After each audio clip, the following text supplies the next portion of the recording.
C'est l'heure de vous informer, madame, messieurs, bonsoir et bienvenue à cette édition d'information. Tout de suite, les sommaires. Ouverture lundi 27 avril à Kinshasa des états généraux des postes et télécommunications. Acteurs institutionnels et experts s'épanchent sur les réformes de demain. C'est le chef de l'État Félix Tshisekedi qui a procédé au lancement de ces activités. Justice et dignité, marche de la marche mondiale de femmes ce lundi à Kinshasa contre le propos outrageant visant la chef du gouvernement. Des femmes de plusieurs associations étaient dans la rue pour soutenir la première ministre Judith Suminwa face aux attaques sexistes. Remaniement de l'exécutif en République du Congo, le président Denis Sassou Nguesso fixe la nouvelle équipe gouvernementale de 41 membres, dont 11 existants, 6 sortants et des innovations structurelles majeures. Le point complet dans ce journal.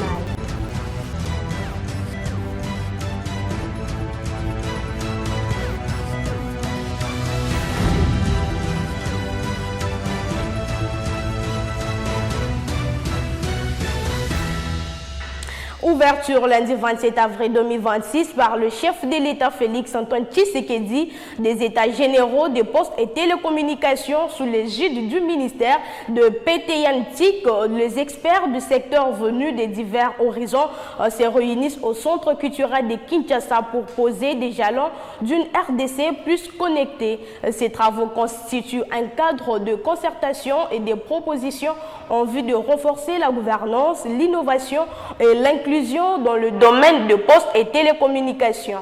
On écoute à ces propos le président de la République, Félix Antoine Tshisekedi, et le ministre de PTNTIC, José Panda.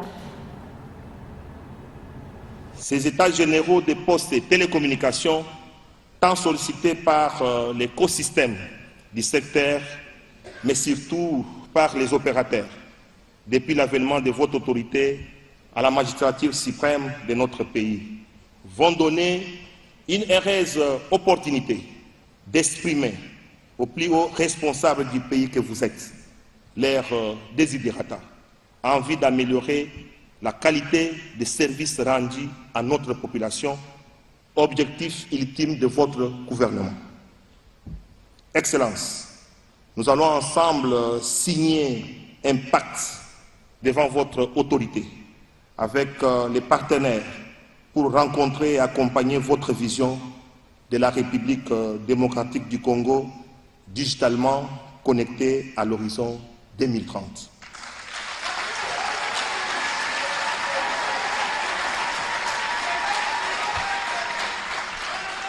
Cet engagement s'articule autour de 5 piliers constituant nos missions, cristallisées dans les programmes d'action du gouvernement que voici. 1. Relance et modernisation du secteur postal. 2. Connectivité des 145 territoires du pays. 3. Réduction de la fracture numérique. 4. Digitalisation de la République démocratique du Congo à l'horizon 2030. 5. Élargissement de l'assiette fiscale pour que les secteurs deviennent les premiers contributeurs au trésor public.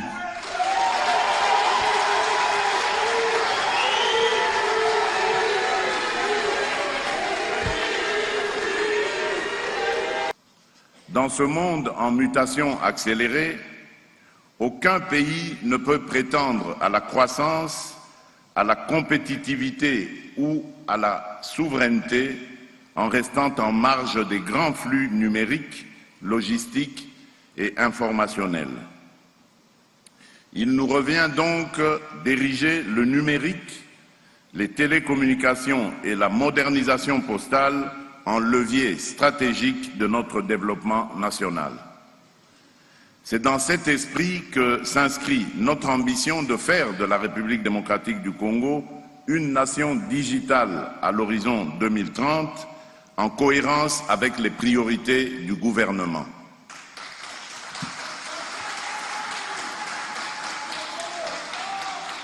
Distingués participants, Mesdames et Messieurs, Le secteur des postes et télécommunications est aujourd'hui à l'intersection de plusieurs enjeux majeurs. Il est d'abord un enjeu de connectivité territoriale. Dans un pays continent comme le nôtre, relier les territoires, connecter les provinces, désenclaver les zones rurales et rapprocher les citoyens des services essentiels est une exigence de cohésion nationale. Or, une grande partie de nos 145 territoires reste encore peu ou mal desservis, le réseau de fibres demeure insuffisant, les interconnexions provinciales sont trop limitées et la dépendance à l'Internet mobile reste très forte. Il est ensuite un enjeu de croissance économique. Les télécommunications soutiennent aujourd'hui la finance mobile, le commerce, les services, l'innovation, l'entrepreneuriat et l'inclusion.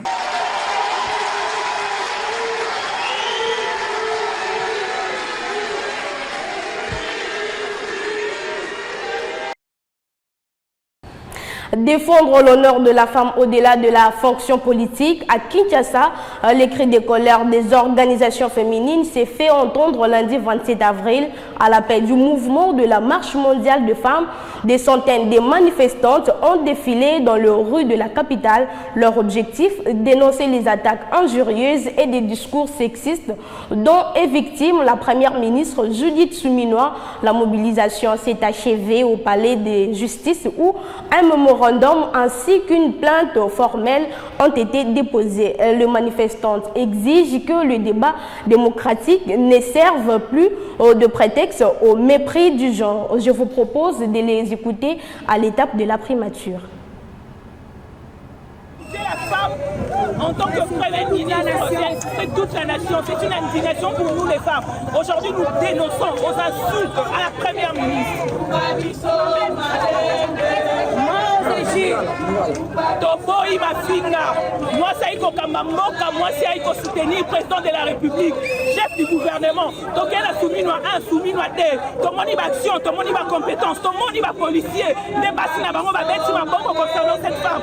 Alors nous disons non à toute personne qui voulait déstabiliser. Dans les réseaux sociaux, et ça là qui vit somme, surtout qui sont bassis. Ngai na dala qui fait pendant 2 jours. Na komi komi mona soni. Na miso ban. Na miso ba.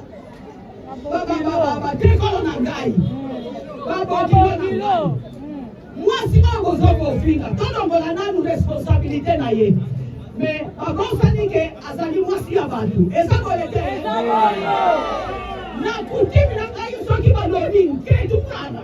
C'est-à-dire moi si amutu. Simba kayete. Simba mombali meko simba mumuke tukana kofe.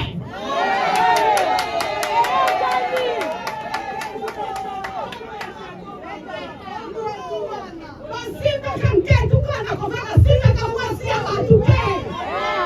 Iskale ni oyo ewuti wapi. Bobosa nikasa mwasi ya batu. Bobosa nikasa na bana. Bobosa nikasa na belle famille. Bobosani. Ndenga zoko fanda boye. Biso basi tokomi en danger. Tokomi en danger. Asengi ngai na yamba bino. Apesi ngai message mibale ya ko transmettre bino.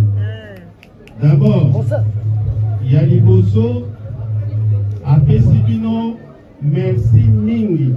Matondo mingi pour la mobilisation spontanée oyo bino organisé.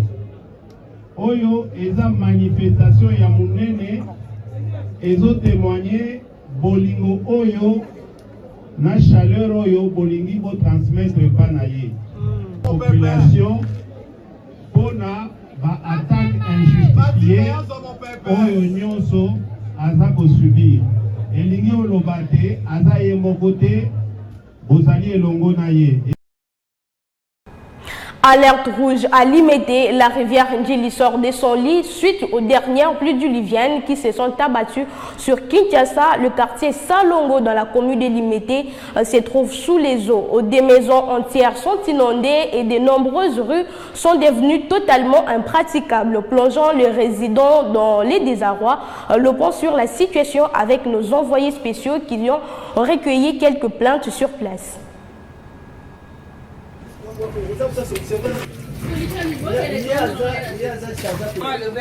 Papa, tout ça enclavé comme ça, bon, c'est ce côté.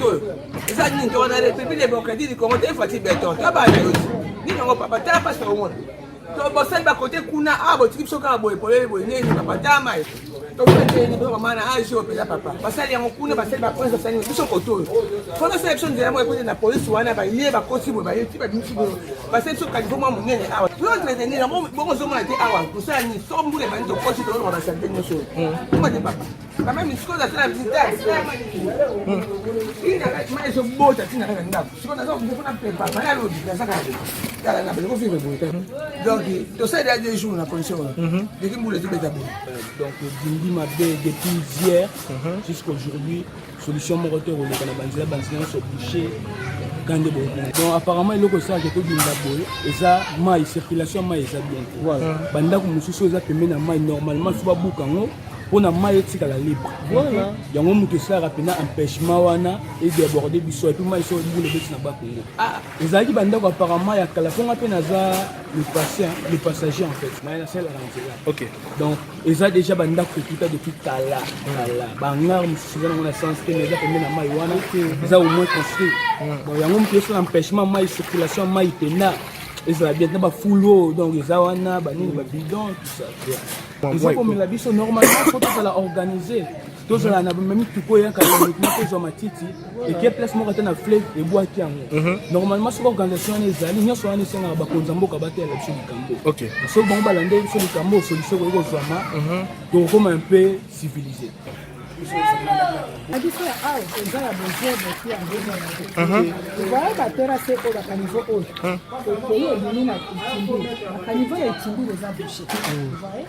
difficile de le facile.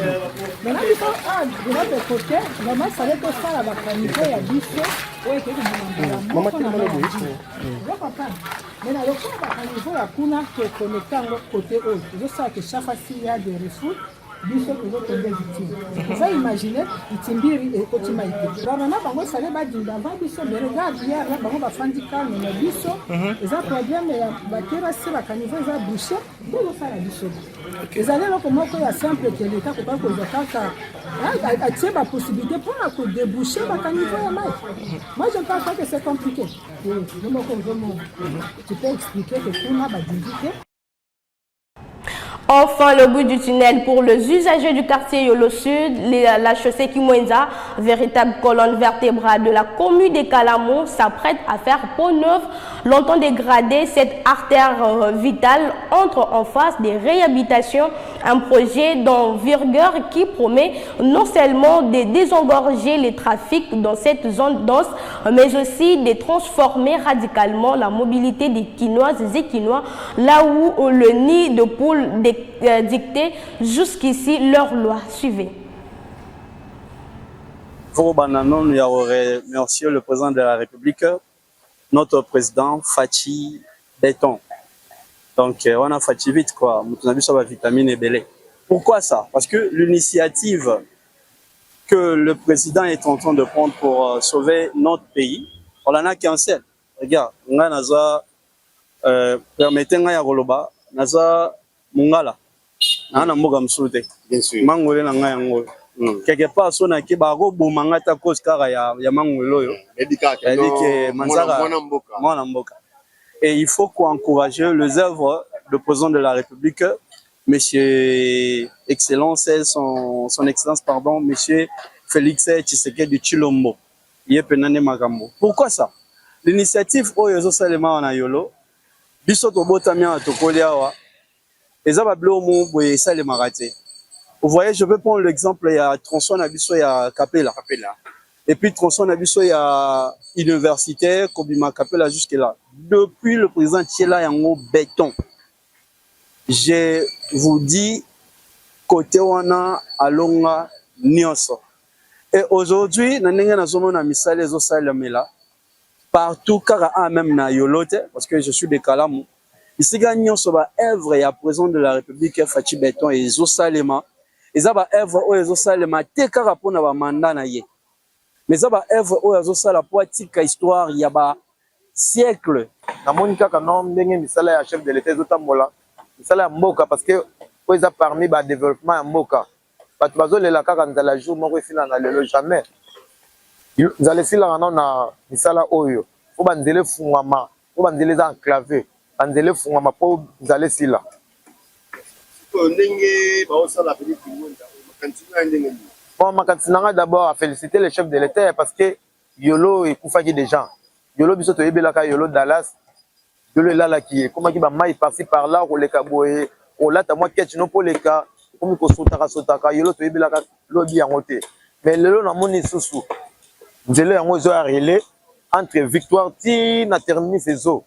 Ma félicitations vraiment à chef de l'État na on zo sala po ba beton lelo koma lelo na kata la Kinshasa.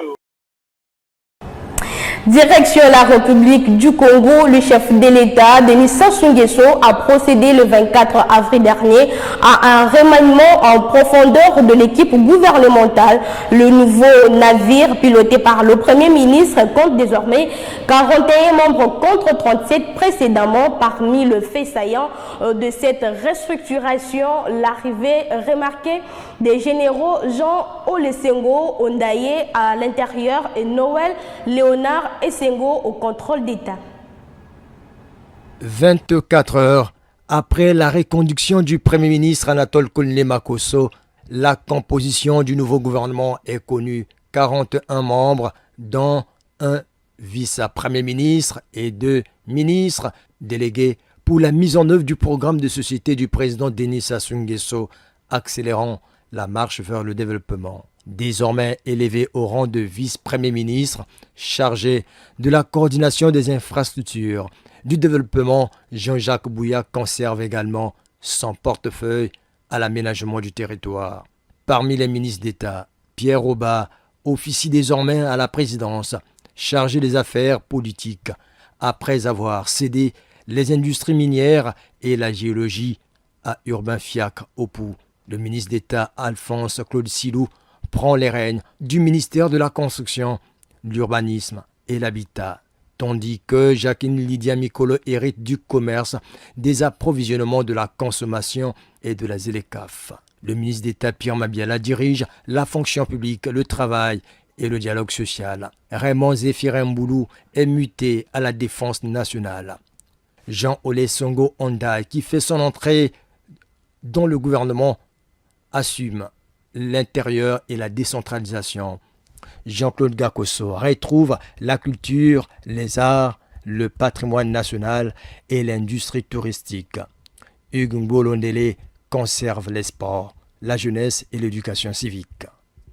Les nouveaux entrants incluent Constant Serge Bunda, ministre des Affaires étrangères, de la francophonie et des Congolais de l'étranger, le ministre du contrôle d'État, de la qualité du service public et de la lutte contre les antivaleurs, Noël Léonard Essengo, le ministre des hydrocarbures, Steve Simplice Onanga. Michel Diombo s'occupe du développement industriel, des zones économiques spéciales et de la promotion du secteur privé. Rodrigue Charles Malanda Samba, à l'emploi, à l'entrepreneuriat et à la formation qualifiante. Frédéric Nzé, au poste télécommunications et à l'économie numérique. Fulgence Séréné Adicole, à l'enseignement technique et professionnel. Les 2 ministres délégués sont Prince Bertrand Bahamboula, auprès du ministre de la Culture chargé de l'industrie touristique, et Prince Mikris Kabamboko, auprès du ministre des Sports chargé de la jeunesse et de l'éducation civique. Plusieurs figures maintiennent leur poste. Paul Valentin Gobo, Christian Yoka aux finances et au budget, Ludovic Ngatier, Jean-Rosé Ribara, Arlette Sudanono à l'environnement, Thierry Lézin Mungala, Denis Christé Sassou Nguesso, Honoré Saï, Rosalie Matondo, Aimé Ange, Wilfried Bininga. au garde des Sceaux, Rigobert Mabundu, Delphine Edith Emmanuel, Inès Nefer Berti Ingani Vumbu-Yalo, Luc Joseph Okio, Juste Désiré Mondele et Jean-Luc Moutou à l'enseignement préscolaire, primaire, secondaire et à l'alphabétisation. Certains ministres intègrent de nouveaux portefeuilles. Bruno Jean-Richard Etoile à l'énergie et à l'hydraulique. Jean-Marc Tister Tikaya aux affaires foncières et au domaine public. Ingrid Olga Gislin et Bouka Babakas à la sécurité sociale, à la prévoyance sociale et à la solidarité nationale. Josué Rodrigue Ngonimba au transport, à l'aviation civile et à la marine marchande. Marie-Cécile Mboukou Kimbata aux petites et moyennes entreprises et à l'artisanat. Marie-France Hélène Lydie Pongo aux affaires sociales et à l'action humanitaire. 6 ministres ont été écartés de cette configuration. Émile Wosso, Gilbert Mokoki, Nissé Fort-Antoine, Thomas Fila Saint-Eude, Léon Justi Bombo, Ghislain Tirmagessa Ebomé et Charles Richard Mondio. Dans l'actualité également, le Mali entre dans une période de recueillement. Le président de la transition a décrété à partir de lundi 27 avril 12 jours de deuil national sur l'ensemble du territoire. Un hommage solennel rendu au général Sadio Camara, ministre de la Défense et des anciens combattants, assassiné samedi dernier lors d'une attaque armée à son domicile de Kati.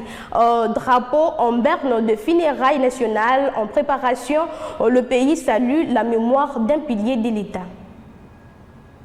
Le Mali a instauré 2 jours de deuil national à partir de ce lundi 27 avril 2026. Cette mesure rend hommage au général Sadio Camara, ministre de la Défense tué lors d'attaques armées. Le ministre a été victime d'un attentat à la voiture piégée visant son domicile à Kati le 25 avril 2026. L'annonce officielle a été faite à la télévision nationale ORTM par le porte-parole du gouvernement. Le décret émanant du président de la transition prévoit la mise en berne des drapeaux sur tout le territoire.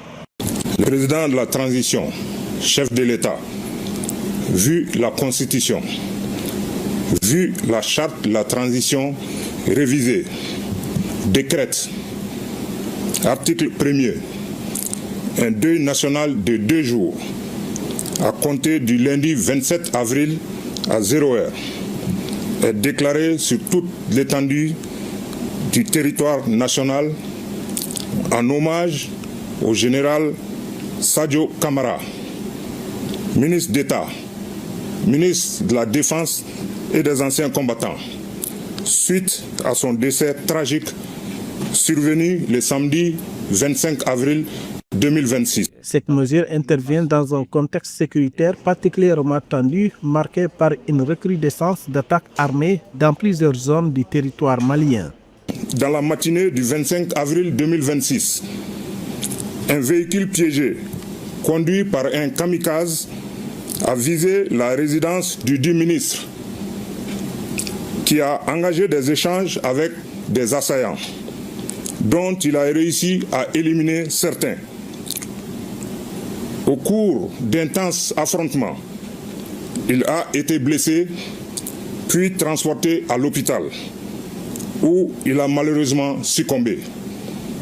En outre, l'effondrement de sa résidence a causé d'autres victimes et la destruction d'une mosquée à proximité. Les autorités assurent que la situation est sous contrôle dans toutes les localités visées. Le pays subit depuis 2012 une crise complexe, indépendantisme et conflits communautaires. C'est une onde de choc qui dépasse les frontières du Mali suite à l'assassinat tragique du ministre de la Défense, le général Sadio Camara. Lors des attaques coordonnées le samedi dernier, l'Union africaine sort du silence. À Addis Abeba, l'organisation panafricaine a fermement condamné cet acte qu'elle qualifie plutôt d'attentat odieux, je vous laisse dire, contre la stabilité du Sahel.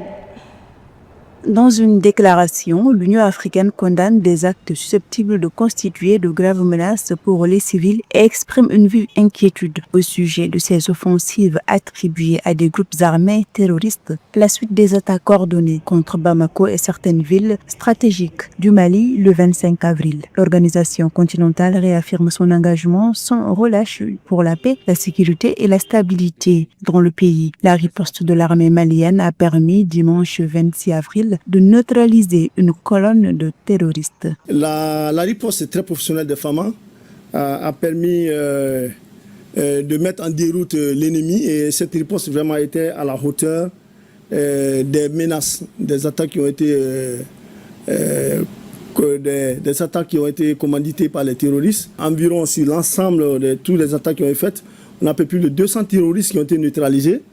Ça, c'est sans compter peut-être les recherches continuent à présent et plusieurs équipements militaires qui ont été aussi récupérés. La situation sécuritaire s'est fortement détériorée au Mali, suscitant une vive préoccupation. Des attaques coordonnées de grande ampleur ont visé plusieurs localités stratégiques, notamment Gao, Kidal, Sévaré, tandis que des explosions ont également été entendues jusque dans la capitale, à Bamako, en particulier dans la zone de Kati. Les forces armées affirment avoir repris le contrôle de la situation. Par ailleurs, selon les sources officielles, le ministre de la Défense, le général Sadio Kamara, ainsi qu'une partie de sa famille, auraient péri lors de ces attaques. À l'heure actuelle, la situation est totalement sous contrôle dans l'ensemble des localités concernées. Son Excellence, le général d'armée Assimi Goïta, président de la transition, chef de l'État, chef suprême des armées, le gouvernement de la transition et l'ensemble du peuple malien saluent la promptitude de l'engagement des forces armées et de sécurité. Cette nouvelle flambée de violence au Mali s'inscrit dans une crise sécuritaire qui dure depuis 2012 et qui n'en finit pas de fragiliser le pays. Au fil des années, plusieurs groupes armés, notamment des mouvements djihadistes et rebelles comme le groupe de soutien à l'islam et aux musulmans affilié à Al-Qaïda au Sahel ou encore le Front de libération de l'Azawad, ont renforcé leur présence et multiplié les attaques dans différentes régions. Fin 2024 et début 2025, on estime entre 378 000 et 402 000 le nombre de personnes déplacées à l'intérieur du Mali, dont la grande majorité a fui les violences. Et plus loin de la RDC toujours, un vent de panique a soufflé sur la capitale africaine. Un gala de bienfaisance à Washington, marqué par la présence de Donald Trump, a été le théâtre des tirs nourris. Si les dispositifs de sécurité a permis d'écarter rapidement le danger, l'enquête se concentre désormais sur l'identité et les motivations du tireur. Qui est l'individu interpellé sur les lieux? Élément de réponse dans cet élément sélectionné par notre rédaction. À voir le parcours de ce Californien, rien ne le prédestinait à commettre une fusillade. Élève brillant, Cole Thomas Allen, 31 ans, est ingénieur et professeur apprécié de ses élèves. Mais devant la presse depuis hier, le président, lui, décrit un tout autre profil. Il a traversé des moments difficiles. D'après ce qu'il a écrit, son frère s'est plaint de lui et je crois qu'il l'a dénoncé à la police. Sa sœur a fait pareil, sa famille était très inquiète. C'était probablement un homme assez malade. Car selon les médias américains, quelques minutes avant son passage à l'acte, le suspect envoie un manifeste à ses proches dans lequel figurent des revendications politiques. Je ressens de la rage quand je pense à tout ce que cette administration a fait. Si j'avais pu trouver une autre solution pour en arriver là, je l'aurais fait. Cole Thomas Allen fait allusion, entre autres, à la politique anti-immigration de Donald Trump et à l'affaire Epstein. Dans la banlieue sud de Los Angeles, l'enquête se poursuit autour du domicile du suspect où il vivait avec ses parents. Le FBI interroge le voisinage sur la personnalité de Cole Thomas Allen, a priori très réservé. Je peux pas vous dire grand-chose, je le vois juste aller et venir. J'imagine qu'il va au travail ou à l'école. Je suis ami avec son père et ses parents sont des gens très paisibles, des gens très bien. L'homme doit être présenté à un juge fédéral à Washington dans la journée. En Syrie, le procès de l'ancien chef de la sécurité politique des DERA s'est ouvert lundi dernier au palais de justice de Damas, cousin du président. Cet ancien haut responsable arrêté en janvier 2025 est poursuivi pour avoir dirigé une vaste campagne de répression marquée par les arrestations arbitraires et des violations présumées des droits humains. Cette affaire, très attendue, suscite une vive émotion au sein de la population qui espère que la justice sera rendue de manière équitable. Certains appellent déjà à une condamnation exemplaire, allant jusqu'à réclamer la peine de mort. Devant le palais de justice à Damas, la foule est venue assister aux premières audiences dans le procès de Bachar al-Assad et de son clan. Ces Syriens arrivent du sud du pays. Nous sommes les enfants de la liberté. On est ici pour le procès d'Atef Najib. Atef Najib, cousin du président déchu, seul accusé présent devant la cour, comparé en tenue de prisonnier. Une audience préliminaire qui donnera lieu à un procès le mois prochain. Arrêté en janvier 2025, il est l'ancien chef de la sécurité politique à Dera, berceau du soulèvement contre le pouvoir de Bachar al-Assad en 2011. Il est accusé d'y avoir mené une vaste campagne de répression et d'arrestation.